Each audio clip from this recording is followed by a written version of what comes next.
और एक बड़ा भारी मौजज़ा मेरा ये है कि मैंने हिस्सी और बदीही सबूतों के जरिए हजरत ईसा अलैहिस्सलाम की वफात को साबित कर दिया और इनकी जाए वफात और कब्र का पता दे दिया। Mirza Ghulam Ahmad Qadiani is parting ways from the Ummah on these components. Even the belief that Jesus died, physically died at 120 in Kashmir. No scholar of Islam, no Sahabi, no Tabi'i, no Tabatabi, no Imam, no Muhaddith, no Faqih, no Khatib, no intellectual, none of the scholars of Islam in any of their writings said Jesus died at 120 in Kashmir and he's buried there. We've never made this claim. Our belief is that Hazrat Isa, according to the Quran, Ahadith and Sahaba, has died. He will never return. These details Hazrat Ahmed showed them.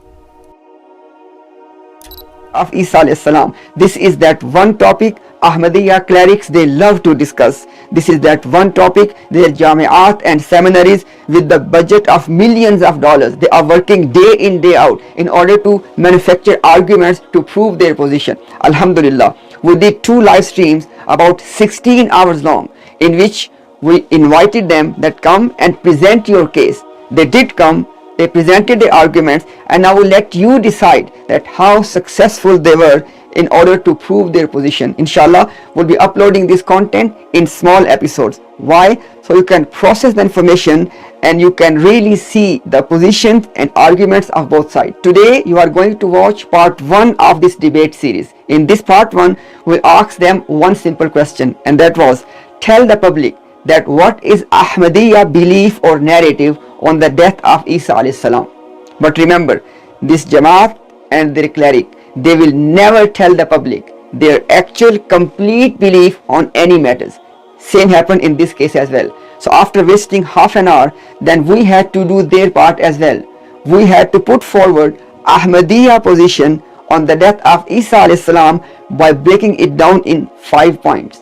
And first of those 5 points is that Isa alayhi salam was put on the cross, he got injured, Romans left him thinking that he is dead, but actually he was only fainted. So we asked the Ahmadiyya cleric that this is first part of your narrative, that Isa alayhi salam was put on the cross. Prove this narrative, prove this first part of your narrative from Quran and Sunnah. How did they go in response? You are about to watch very soon. One last thing before you start watching the debate. Whenever you ask Ahmadiyya cleric that prove all of these details of your narrative on the death of Isa alayhi salam from Quran and Sunnah, their response is that their belief is only that Isa alayhi salam has died, and all of these details such as he was put on the cross, these are secondary and that they don't have to be in Quran and Sunnah. Subhanallah, this response is illogical. It does not make any sense. Let me tell you why. Number one, your belief that Isa alayhi salam has died, this is the final conclusion of all of those details which you cannot prove from Quran and Sunnah. Basically, these are the dominoes. These details are the dominoes. They have to fall one after the other in order for you to achieve your final conclusion. So if you cannot prove these details, your narrative will remain unproven. And secondly, all the details of a belief, they are part of that belief. For example, our belief that Allah subhanahu wa ta'ala is one, Tawheed. Now all the details of Tawheed, they are part of this belief itself. They are not the extra details. They are not secondary matters. Let's watch the debate now. That tell us your position with regard to the death of Isa alayhi salam, and this position has to be based on the writings and claims of Mirza Ghulam, because you are defending a particular position.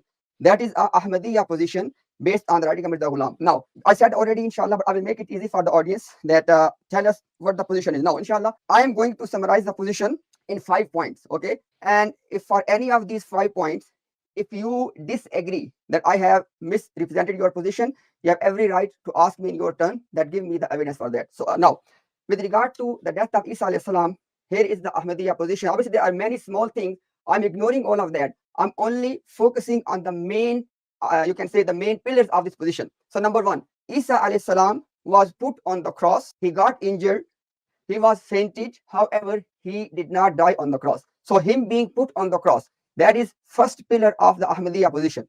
Number two, once he was taken down from the cross, he was put in that tomb and he was treated for 2 or 3 days.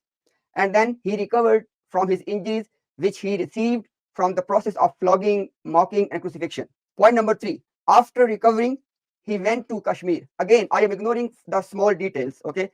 Point number 4, he died at the age of, now according to Mirza Ghulam, we have 3 ages: 83, 120, 125. So I mentioned all the 3. And fifth and last point is, he is buried in Kashmir. There's a particular grave in Kashmir which is called the grave of Yus Asif.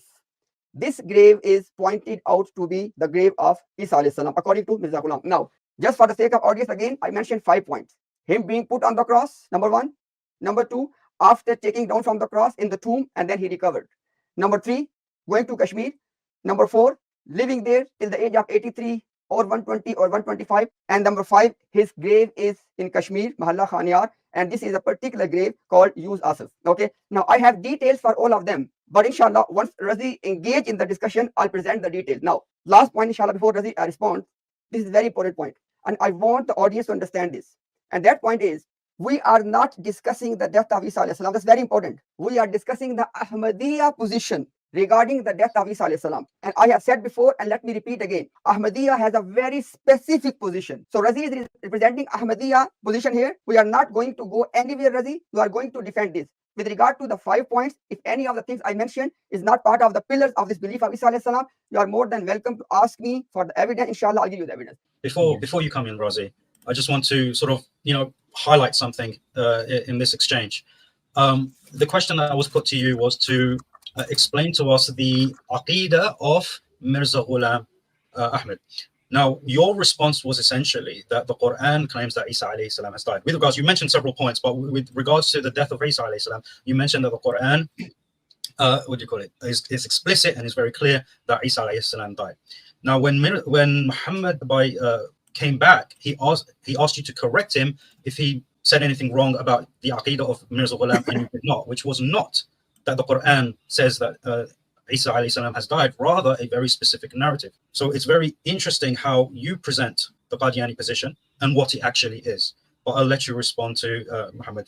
Yeah, so the way you phrase this, I believe it's not really appropriate, because it makes it seem as if I'm hiding something, which isn't true. Because if I was hiding something, I wouldn't say that all these 5 points that Muhammad Imtiaz said, we know them and we believe in them, right? There's nothing being hidden. What you brothers have to remember is the belief of Ahmadi Muslims is that according to the Quran and Hadith, Hazrat Isa alayhi salam has died and will never return. These 5 points are other evidences that are presented in the books, but the Aqidah is Hazrat Isa alayhi salam has died. Now, for example, what age did he die at? Where was he buried? The point is, there are 124,000 prophets. They've died and they had an age they died at, right? Now, doesn't mean we start searching for every prophet's grave or what age they died at. Of course not. The question is Hazrat Isa alayhi salam alive or dead? That is qat'iyud dalala from the Quran and Hadith, that Hazrat Isa alayhi salam has died and will never return. As for what happened after the crucifixion, was he put on the cross or not? This we will debate with the Christians. The question was very direct to you from Muhammad Bhai. It was, you are meant to defend these 5 points that he put to you. You've already agreed that this is your belief as a Ahmadi. So he is asking you to defend that, not to go back on your usual approach. It is to explain and evidence your belief, not that Isa alayhi salam has died, because I'll explain why this is not the case. Because for us, we have a specific aqidah, right? And you even mentioned it in the beginning, that it is upon you to believe that he was raised up. That's a detail. That's a specific. Now, if we were to argue with you on the same grounds, we'd say to you, well, it's enough for us to simply tell you and prove to you that Isa alayhi salam is alive. Not that he was raised, not that he will descend, not how he got saved from the cross, none of that. Just we will show you from the Quran that Isa alayhi salam is alive. That's it. But you don't ask us for that. So likewise, you are being asked to defend your specifics, and that's why I interrupted you, so that you can be put back on track with defending your belief with the narrative itself, not the general claim, the narrative, the specifics of the narrative. This is what this stream is about, the specifics, not the general, inshallah. Look, brother, point number 1 is, and I want you to, Razi, note down the reference. It's very important, because you mentioned one thing. You said that we don't know the graves of many of the prophets. No, it's not the subject, Razi. It's regarding Sayyidina Isa alayhi salam. It is important. Why? Listen the reference very carefully. Ruhani Khazain, volume 15, page 145, Triyakul Qulub. Okay, now listen very carefully, it's very important. और एक बड़ा भारी मौजज़ा मेरा ये है कि मैंने हिस्सी और बदीही सबूतों के जरिए हजरत ईसा अलैहिस्सलाम की वफात को साबित कर दिया और इनकी जाए वफात और कब्र का पता दे दिया. Listen very carefully. This is the miracle of Mirza Ghulam. To inform us, he is referring to hissi and badihi. Basically, the rational argument and the sensory data. In terms of the sensory data, he is about the grave of Isa alayhi salam. So it is the miracle of Ghulam Ahmed to inform us of the grave of Isa. So it is not a trivial small detail. That is one point. Second point, Razi, is, and I want you to please note down the points so you can address this, Razi. Okay. Second point, Razi, is that we all know there is something called whole and something called part. Okay. There is a whole which is made up of parts. Whole is, according to Ahmadiyya, the whole is Isa alayhi salam died, and this whole is made up of 5 parts. Okay, if the parts cannot be established, whole is finished. Okay, Razi, you need to understand this point, that this is how we are building our argument. That if you, for example, if something is made up of 5 things, and I can prove that those 5 things don't exist, it means that that thing does not exist in the first place. Okay, so please, Razi. Yes, so Imtiaz Bhai, what you need to understand, and I think this isn't being understood, is it's not a requirement of any Muslim. From the day when Adnan Bhai says, whole ummah is on one side, Ahmed is on the other, in this point, the whole ummah and all ulama are with me and you brothers are on the other. Let me explain why. The reason is, it's not a requirement that if a person says something, it is a must that someone before him has said it as well. This is not a requirement. For example, Imam al-Dhahabi, he explains that Ibn Taymiyyah, rahmullah, who is an agreed upon mujaddid between us, he brought that tafsir of the Quran which no one before him brought. Now, how unfortunate would it be if Adnan Bey got up today and he said, you know, I reject Ibn Taymiyyah because he said this about this ayah. Who said it before you? He cannot be accepted as a mujaddid till the whole is proven. All of his tafsir is proven to us. Then we will accept him. But he said this. Who said it before him? Which Sahabi said it? So the point is, the furu'i matters. We don't debate them. We don't start the debate from them. The debate begins with one point. Is Hazrat Isa alive or dead? If he's alive in the skies, then obviously he's not buried anywhere. He doesn't have an age. But if you give in writing that we believe that Isa did die, you brothers are right in this, then we'll go to the next point. Okay, he died. Where was he buried? What was his age according to the narrations? Which one is in line with Quran and a hadith? You have to remember, Hazrat Ahmed continuously said, the basis of my claim is Quran and a hadith. He never said that I prove from the Quran that Isa went into the swoon with this ayah as a muhkam point. These things are all secondary. The basis is the death of Isa and the fact that that's not being discussed increases our iman, because if your aqaid are proven, and many ulama have explained this, that agar if the asal is proven, the furu are proven as well. This is our view, and this is the approach we will take. If you don't agree, I can't then, help in that. Well, here's the thing, Razi, what do you call it? And inshallah, I want to get Brother Adnan in at some point as well, because he's been listening patiently. The thing is, you say to us the fact that we don't discuss the death of Isa from the Quran is showing that our position is weak. Well, we could say the same to you, that the fact that you have been avoiding for the last half an hour on explaining these 5 points, initially hiding these 5 points, and then agreeing to them when they've been come to light, and then avoiding speaking about them, shows us that you have no evidence for it. The good thing is that you've already made very clear that this aqidah is nowhere to be found in the Quran and the Sunnah, which means to us that this is purely based on what Mirza Ghulam claimed to be wahi. However, and I'll let Brother Adnan come in and continue off this point, there must be something that Mirza Ghulam could appeal to, in the same way that the Sahaba were able to appeal to possible things that happened in history. But I will let Adnan come in, inshallah. Adnan, just 10 seconds, then, if you allow me, one quick point. Brother Yemeni, I respect you as a moderator, but I humbly request you don't say things like, oh, you were hiding this. By Allah, I'm not hiding anything. I'm a straightforward person. I have nothing to hide, man. These things, we discuss them all the time in our videos as well. So please be more respectful with your words, because we are your guests. Brother Adnan. Thank you so much, Rosie. Okay, look, ignore any of these side points we make. This is rhetoric. Okay, sometimes we use rhetoric to emphasize our point. So ignore the rhetoric. Let's get to the bottom of the argument. As Brother Yemeni and Brother Imtiaz have highlighted, that our beliefs are very clear in light of our literature. Okay, and we don't need to get into the details. Our beliefs have been there for the last 1,300 years, and they are so established that they haven't been challenged by any scholar. There is no scholar of Islam who came up with new beliefs about Jesus Christ. Okay. Show me a scholar who challenged a basic belief on Jesus Christ, Isa ibn Maryam, okay, and his second coming. Okay, so pretty much our scholarship is unanimous from the day one to the day last. Okay, so I'm not talking about aqwal from the time of the Sahaba. Some of these aqwal are even dubious. Okay, they're not even authentic. So coming back to your components, the components of your beliefs, you have the whole that Jesus died. You believe this, right? And then this belief is made up of components. There are components that Mirza Ghulam Ahmad Qadiani used to substantiate that belief. Okay, it is our right as Muslims, sincere Muslims, to ask questions, because Mirza Ghulam Ahmad Qadiani is parting ways from the Ummah on these components. Even the belief that Jesus died, physically died at 120 in Kashmir. Okay, right? This belief in itself is parting ways from the rest of the Ummah. No scholar of Islam, I repeat, no Sahabi, no Tabi'i, no Tabatabi, no Imam, no Muhaddith, no Faqih, no Khatib, no poet, no intellectual, none of the scholars of Islam in any of their writings said Jesus died at 120 in Kashmir and he's buried there. So clearly this is a break from the rest of the Ummah, clearly, right? Okay, this is what we're discussing. These components Mirza Ghulam Ahmad Qadiani came up with, we're challenging those, right? Okay, so we need to address them. Imtiaz, over to you without prolonging it. Go ahead. I want to respond to the things you mentioned, Razi. Point number one, you mentioned that Ibn Taymiyyah Rahimahullah, he brought a tafsir and nobody before him brought that. Listen, brother, in the Usul tafsir, every student knows it's called, when somebody gives a rai, opinion, it's called either mazmoom or mahmud. Okay, they are principles. If those principles are met and somebody says something about the Quran which is new, but the principles are met, okay, it's called tafsir bil rai and rai mahmud. Okay, if somebody says something with the opinion, a new thing, but it does not fulfill the principle, it's called rai mazmoom. So that's not the topic. Okay, so when we praise anybody's new tafsir, that's the rai mahmud, not the rai mazmoom. That's one point.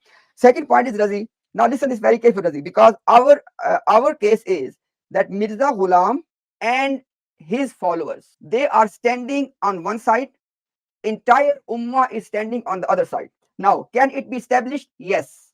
How? Let me tell you very simple way. I invite you in your turn, name one prominent scholar who agrees with you on the death of Isa alayhi salam the way Mirza Ghulam explained. Because at the end of the day, Isa is a human being. He will die. So the discussion is not the death. Understand the point, Razi. The discussion is the Ahmadiyya position on the death of Islam. And this position is such an innovation that no one has said before. Now, you may be thinking, so what? You know, Razi, if you invite me, I'll give you the proof. Mirza Ghulam has a principle of Quranic interpretation. And that is, if somebody says something which has no precedent, which is not a tafsir, has been done in the previous, it will be rejected. Okay, if you invite me, I'll give you the reference. So that's why it is important to say something new which nobody has said. Now, it is one thing that somebody says something nobody has said before. No, it is something that to say something opposite to what has been said before. These are two different things. Mirza Ghulam is saying something which is opposite to what Ummah has believed and said. Right? For example, Razi, this Ummah does not believe that Isa alayhi salam was put on the cross. Be clear on this one. Okay? So I gave you one example. I can give you more. This Ummah does not believe this. So please, it's not something new. It is something opposite to the belief of the Ummah. This was the point I was mentioning before. And I invite you, Razi, name one prominent agreed upon scholar whose position is the Ahmadiyya position. If you can't, then our muqaddimah, our case is already proven. Last point, Razi, is this. You know this, Razi. I'm 100% sure that Mirza Ghulam's belief was, and his claim was, he has been informed about the death of Isa alayhi salam through special revelation. Khas ilham. So his muqaddimah is not based on Quran primarily.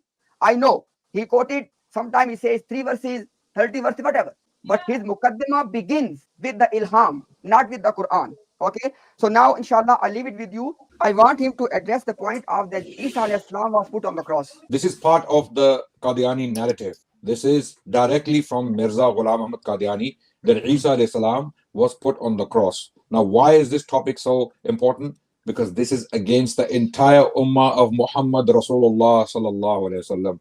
All scholars of Islam, no one dared say that Isa was put on the cross. Okay, because the Quran is so categorical on that. The Quran is so categorical on that. وَمَا قَتَلُوهُ وَمَا صَلَبُوهُ وَلَكِنْ شُبِّهَ لَهُمْ. Okay, he was not killed. He was not crucified.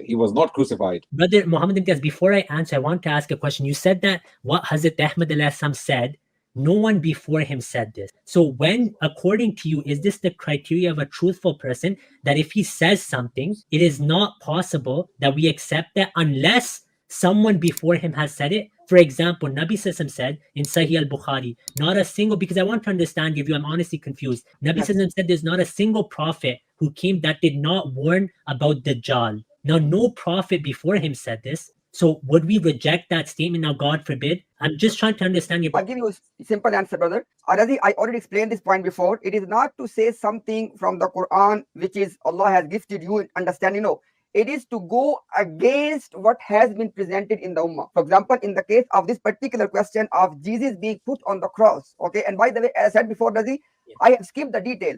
Mirza Ghulam has quoted the entire passion narrative, right from the Pontius Pilate, flogging, mocking, everything he quoted. He believes in everything. But I want to make it simple for the audience. I skipped the whole passion narrative. I only stick to the main point. Okay. So the answer to your question is no.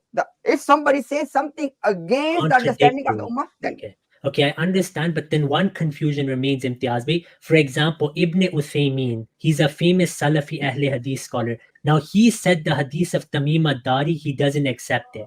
Now, that contradicts everyone before him. So, do we now say he's wrong for saying that? And for example, if Shah Waliullah Muhaddis Devi Rahimahullah or the other ulama like Shah Waliullah said only these 5 ayat are abrogated, he's contradicting everyone before him. But he says in Tafhimat-e Ilahiyya that Allah taught me tafsirul Quran fi kalimatin yasira, that in easy words. But what he's saying, no one said it before. In fact, they contradict. And I can get a list of things that some Mufassirin have written in their tafsir that no one has said before. In fact, we have someone on the panel, Brother Adnan. I got the point. I got the point. Razi, I got the point. Let me respond now. Look at this one. Yeah. When it comes to any of the scholars of this ummah, we all know the principle, Razi, and you know as well. If they say something which is a Shah's qawl, in which they are saying something which is not the predominant position, we still respect the scholar, number one. Number two, we don't take that call. Alhamdulillah, I can give you examples from the Aslaf to the Akhlaf, but that's not the topic, number one. Number two is, if somebody rejects a position of any scholar, it would not make him a kafir. Understand this point. If somebody rejects the position of a prophet, which is according to you, Mirza Ghulam, it is a kufr. If a prophet brings something, you know this is a principle. Nobody, if a prophet is Allah's true prophet and somebody rejects or goes against him, it is a kufr. So please, second and third and last point is, Mirza Ghulam has given us a usul. He said, don't compare me with anybody else. I can give you the reference, by the way. Okay. So please do not. So Razi, last thing I would say is, let's stick on the topic. Audience can see the question you asked, I answered. Let's move on. But Imtiaz, but you just said that if a Nabi, like look, Nabi Sallallahu in Bukhari told us about Musa Alayhi's grave based on revelation. No one before him said that grave. The Jews, the Bible, according to them, says no one knows where his grave is. So your analogy and your whole... You are giving a wrong example, okay? Our prophet is giving us an additional information through revelation, which was not given before. This is not the case here. Mirza Ghulam is contradicting what has been said before, number one. Number two, if you ask me, I give you a very simple test. It will become evident to all the viewers if you present a prominent, agreed upon Muslim scholar, a mufassir, who said that Jesus was put on the cross, he got injured, fainted, but he survived. That's it. Yeah, but Imtiaz, but you're not understanding my question with all due respect. What Nabi Sallallahu said about the grave is something new based on revelation. So if, let's say, Hazrat Ahmed, for argument's sake, is not Imam Mahdi, okay? Let's say someone else comes, your Imam Mahdi comes, and he says to you, the ulama have misunderstood. Will he not correct anything? Does the ummah have no misconception? Because according to the ulama, when Imam Mahdi comes, like Nawab Siddiq Hassan Khan said, bro, that the ulama will find him against Quran and Ahadith. So okay, if he's... Razi, I'm confused. I'm sincerely confused with all honesty. Razi, look at this one. Because this was a side question. You asked me, I entertained. Okay, this is the last time I'm responding. Let the audience decide if I responded or not. Listen very carefully. A true prophet of Allah, who is established as a prophet of Allah, like Nabi Muhammad sallallahu alaihi wasallam, whatever will come from his blessed mouth, Samena ma'atana. Number one. Number two, here the problem is different, then we can go off topic. Mirza Ghulam's prophethood is not in discussion here right now, but it cannot be proven. Okay, it is a disagreement between you and us. So don't quote something which is not agreed upon. Nabi Musallam is agreed upon prophet between both of us. Mirza Ghulam is not agreed upon. His claims are not hujjah for us. Number one. Number two, you are giving the example of Musa Aslam's grave. Brother, number one, it is coming from the blessed mouth of a true prophet. We have to accept it. Number one. Number two, it is not a contradictory. For example, look at this one. If the previous prophet said Musa has no grave, Okay, okay, and he says Musa has a grave.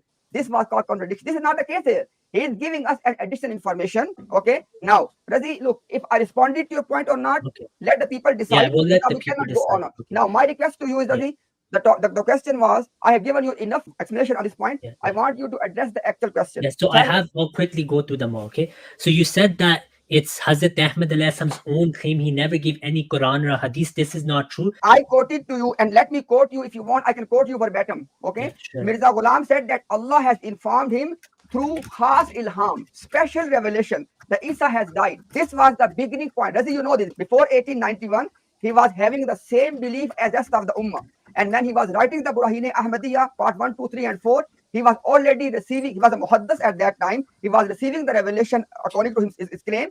After that, he wrote Burahine Ahmadiyya, right? So what I'm trying to say is, when he changed his position, the starting point of changing the position was khas ilham, not the Quran. This Quran was already there. Okay, so I'll just correct you on this, Brother Muhammad. In the same passage, if you're quoting the same passage as me, Hazrat Ahmed Alayhi writes that I was given revelation from Allah the Almighty that Hazrat Isa Alayhi has died. And when I saw that that revelation is being supported by Quran and Hadith, then I understood that this is from Allah the Almighty. So we have to be clear. He did not say Allah told me Isa Alayhi died and I started believing in this. He said, I got the revelation, then I checked what Allah says in the Quran and it was in line with my wahi. Then I realized that Isa Alayhi has died and will never return. So you mentioned, respond to this one, let's just quickly answer everything that you said. Okay, but I want to respond to this one. Yeah, you can write this down. Then you said in 1300 years, no one challenged this belief. But what you're really saying is no one challenged these 5 points. Am I correct?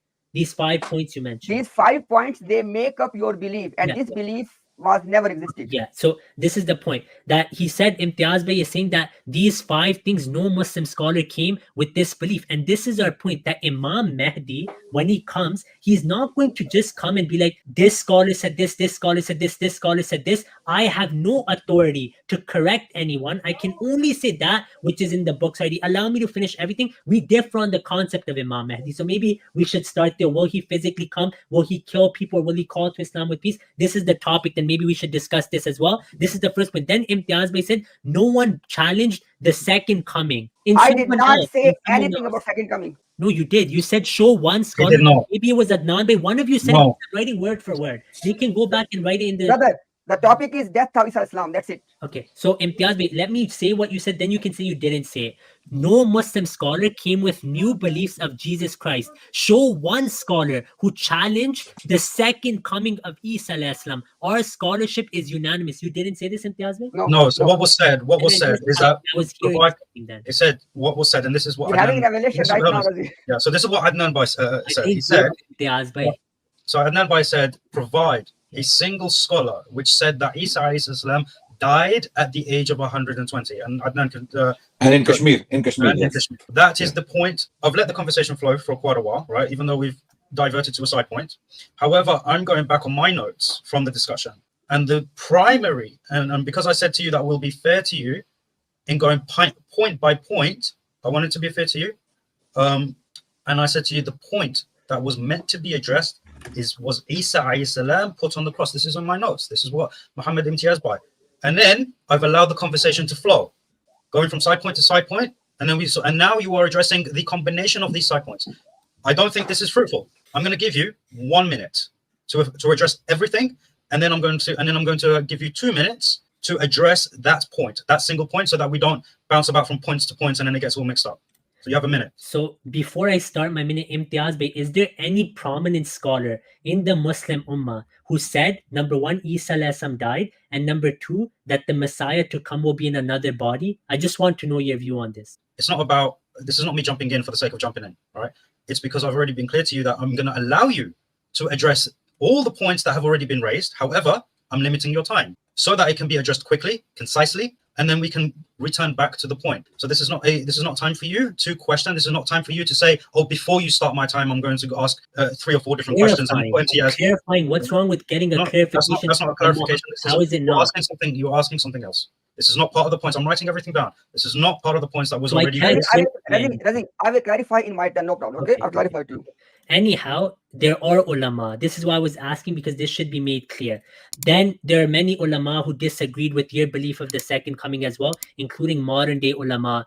And now here is where Imtiaz Bhai's points come in. He says, show us one scholar who said all these 5 points. We never made this claim that a scholar said these 5 points.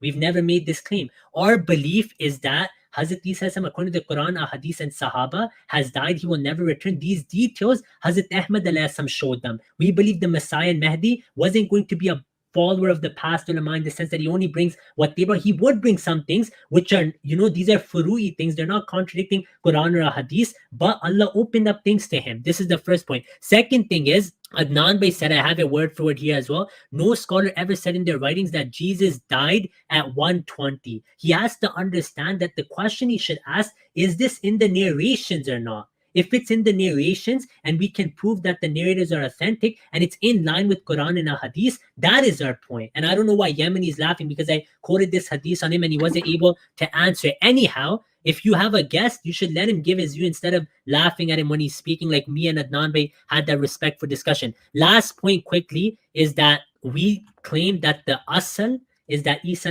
died, he will never return. These other points, like was he put on cross or not, Brother Muhammad Imtiaz said, name one prominent scholar who believed Isa was put on the cross. Brother Muhammad Imtiaz, you will differ with who's a prominent scholar. I can quote a scholar right now, but he's a Deobandi, then you'll say he's not prominent to me, right? So this discussion is never ending of ulama, whatnot. Even if Isa wasn't put on the cross, it doesn't mean he's alive in the skies. This is the point we make. These things are secondary. Once you accept the Quran, then we can bring you to accept the ulama. If we don't even agree on the Quran yet, we're jumping different topics. We have to stick to the asl. The furu'i matters. Ulama explain. We shouldn't even debate them. What do you call it? First of all, now Razi, can you now address the question that was Jesus put on the cross? This was the question you need to address. Yeah. So inshallah, Yemeni, go ahead, please. Yeah, no problem. Obviously, I said to you, I'll give you 1 minute to address everything. You took 3 minutes, right? So I want you to, inshallah, appreciate that. Muhammad Imtiaz clarified already what you are meant to address, so I'll give you the time for that. But before that, I'll let Adnan come in quickly, inshallah. Bismillah ar-Rahman ar-Rahim. Thank you. I've been listening patiently. Look, guys, the point is very, very important here. Our Qadiani brothers and sisters in humanity have been saying for a very long time, you don't want to discuss Aqidah, you run away from Aqidah. They've been posting memes of me running like a marathon or running like a sprint, okay, on Twitter and elsewhere, that we run. You guys run Adnan, the runner, Adnan, the whatever. Okay, now that we are discussing this Aqidah, it seems that our brothers and sisters, in particular Razi, is not addressing the points. Okay, crucifixion of Isa alayhi salam is Aqidah for you. This is a belief you have. This is a belief. This is Aqidah. Now that we come down to discussing Aqidah, and we gave our reasons why we weren't discussing Aqidah before, because the character of Mirza is more important. Before we discuss the Aqidah of someone, we need to know if the person is worthy of a discussion. That's the point we've been making for the last 2-3 months, right? I think more than 2 months now, that Mirza simply doesn't stand the test of scrutiny. Now, because you guys insist, it's so important for you to discuss Aqidah, out of our courtesy for you, we have come forward and let's talk about your Aqidah. You have this belief that Isa alayhi salam was put on the cross. Okay, it is directly against the Quran. Okay, you always say, give us the muhkam, give us the muhkam, give us the muhkam from the Quran. The Quran is so muhkam on this that no scholar in the entire history of Quran ever mentioned anything about it other than the fact that he was not crucified, because the Quran is so categorical. وَمَا قَتَلُوهُ وَمَا صَلَبُوهُ. He was not killed, he was not crucified. Okay, perfect. I understand the question now. Yeah, Mirza thinks he was crucified. Yes. He was put on the cross. This is why it's your Aqidah, and now we want to discuss your Aqidah. Now I get directly. First Imtiaz, and then you will come to you. Imtiaz, will come to you. I think Razi, maybe if you want to address the topic of Jesus or Isa al-Islam being put on the cross, please go ahead and keep in mind, I have already clarified right in the beginning. I did not say that you believe that he died on the cross. Okay, I clearly said you believe that he was put on the cross, he was injured, he got fainted, he was taken down, etc. Yeah.